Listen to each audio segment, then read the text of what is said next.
तो second question मैंने ऐसे होमवर्क दिया था, very important for these exams. ठीक है, तो क्या कह रहा है, how many positive integer values can x take that satisfy this inequality.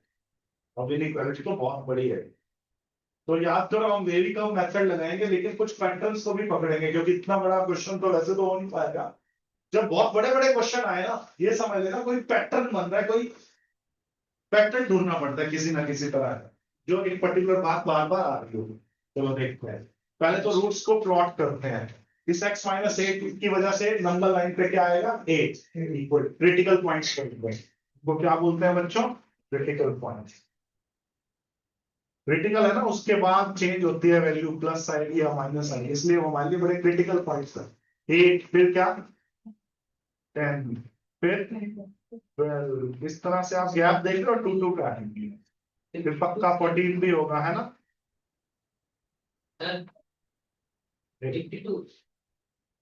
तो बच्चों ये लास्ट तक चलते जाओ, लास्ट तक गए तो 100 भी होगा, और क्या होगा इस नंबर लाइन पे, 2 2 के गैप क्या मतलब, 98 भी होगा, 96 भी होगा। अब पूरा इतनी बड़ी नंबर लाइन तो मैं बनाऊंगा नहीं, तो कुछ ना कुछ अब सोच लो। 94 भी होगा पक्के। अब ये भी जो इन सब पे फिर आपके एम्प्टी बबल है, क्योंकि लेस देन जीरो है, लेस देन और इक्वल टू जीरो नहीं है। इन सब पे कौन से बबल है, मतलब ये सॉल्यूशन का पार्ट नहीं है। तो एम्प्टी बबल आया 8 पे, 10 पे, 12 पे, क्योंकि लेस देन जीरो है, स्ट्रिक्ट इनइक्वालिटी है, स्ट्रिक्टली लेस देन जीरो है ना। अब वेरी कम मेथड में मैं उधर से स्टार्ट करता हूँ, है ना। तो यहाँ पे क्या आएगा, सबसे इधर क्या आएगा, प्लस माइनस प्लस प्लस, इस तरह चलता जाएगा। लेकिन मुझे यहाँ गड़बड़ लग रही है, यहाँ पे प्लस आएगा या माइनस आएगा इस पैटर्न में, तो वो कैसे ढूंढना है, आ जाओ सोचो। अच्छा, पहले तो मुझे कौन सी इनइक्वालिटी, लेस देन वाली, जहां जहां नेगेटिव है उसको सेटिस्फाई कराना है, और वो भी कौन सी वैल्यूज चाहिए बेटा, पॉजिटिव इंटीजर। सारी की सारी नंबर लाएंगे उठानी पॉजिटिव इंटीजर। तो नेगेटिव वाले पोर्शंस में 98 और 100 में पॉजिटिव इंटीजर कौन है, 98 और 100 में देखो नेगेटिव तो है वैल्यू, मैं 98 और 100 के बीच में कोई भी वैल्यू पुट कर दूं तो आंसर तो नेगेटिव ही आएगा इस। लेकिन हमने तो हाँ हाँ उसने हमें क्या बोला, पॉजिटिव, तो क्या उठाऊंगा उतनी, ठीक है। तो उसने बोला लेस देन जीरो होना चाहिए, उसने क्या बोला बच्चों, तो लेस देन जीरो कहाँ कहाँ पे आ रहा है, आप देखो 98 और 100 की कोई भी वैल्यू पुट करूं तो लेस देन जीरो आ रहा है, लेकिन उन इनफाइनाइट वैल्यूज में से पॉजिटिव इंटीजर कौन है बोलो, 98 और 100 के बीच में 99 है। फिर और पीछे आओ, 94 और 96 में 95, नेगेटिव वाले पोर्शन उठा। अब सोचो नेगेटिव वाला पोर्शन कौन है, अगर मैं ध्यान से ऑब्जर्वेशन दूं, 100 और 98 के बीच में जो पोर्शन है वो नेगेटिव है, फिर कौन है 96 और 94। कोई पैटर्न नजर आया कि कौन सा पोर्शन नेगेटिव होगा, सोचो।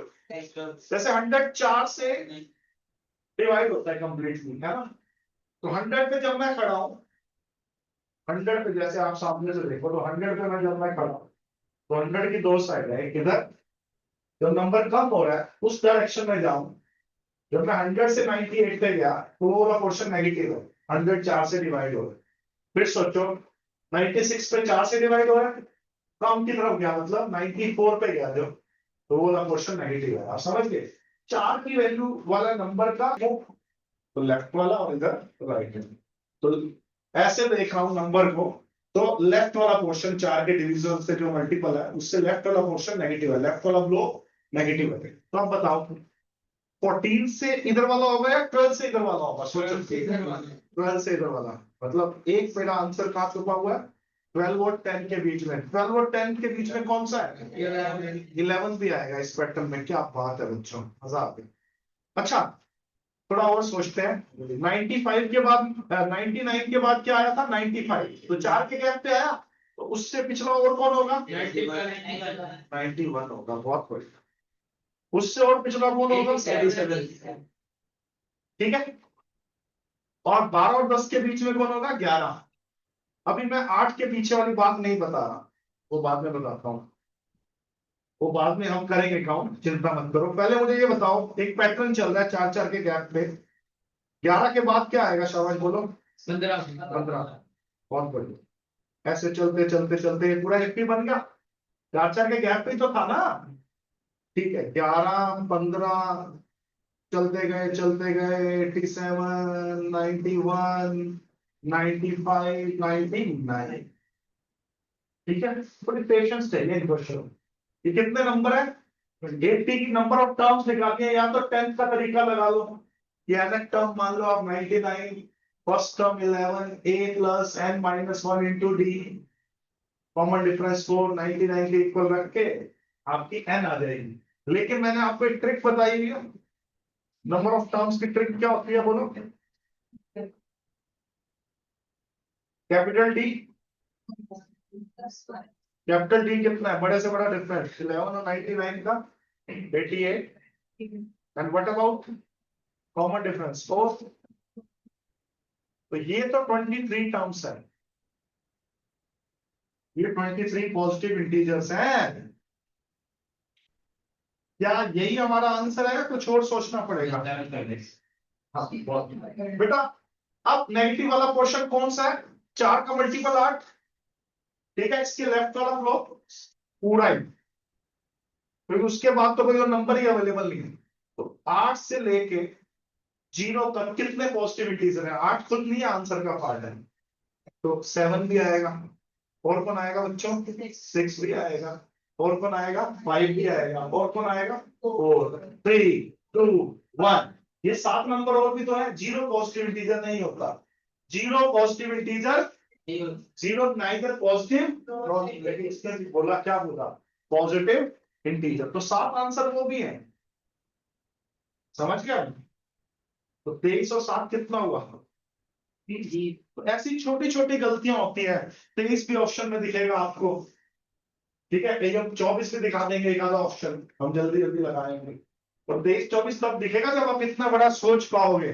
पहले तो 23-24 तक भी पहुंचना एक चैलेंज है, फिर वो बच्चे भूल जाएंगे वो 7 नंबर शुरू वाले में, क्योंकि 8 के इधर वाला भी तो पोर्शन नेगेटिव ही है, फिर तो सारा ही नेगेटिव है, जो मर्जी पुट करो 8 के पीछे।